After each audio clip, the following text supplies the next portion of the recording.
So hi everyone, in today's video we are going to be focusing on the pansy, which also could be the violet as well. I've kind of mixed it up a little bit in some of the drawings that I included, or some of the paintings I included into the book here.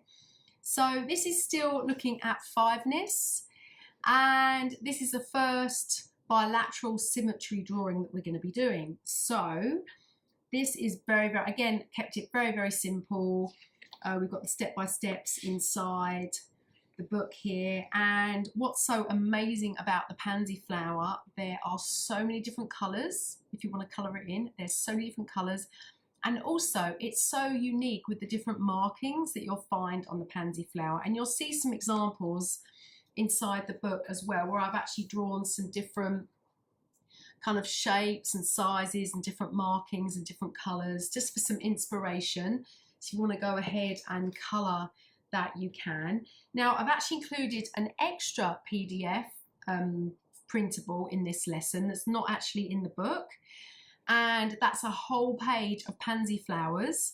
And I thought if you wanted to, you can print that onto perhaps watercolour paper if you've got your own printer at home, and you can watch me kind of paint some of those in. And it works very well with the pansy flower too, because it's got those gorgeous, that beautiful colour that just feels like it's soaked in colours. I can't think of how to explain that really.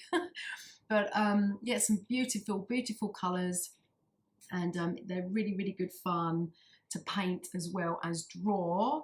So enjoy exploring the pansy flower. I think this is the first tutorial where I've used quite a lot of dots actually in the shading. So here on page 81, I think that is, I've got my glasses on, 81, you'll see that there's quite a lot of dot shading going on here. This is a completely different way of shading in that we've come to in the book so far. So have a go at that and see how you get on. It's really good fun just to try some different techniques. And I can't wait to see what you guys create. So please do share. And there is actually this, I've included this in a separate PDF too. On this page here, 87, we've actually got the framework here, so you can go ahead and practice drawing some other fiveness flowers, but also a little mandala if you fancy it too. All right, so enjoy, and yes, please do share what you create. I can't wait to see. Thanks everyone, bye.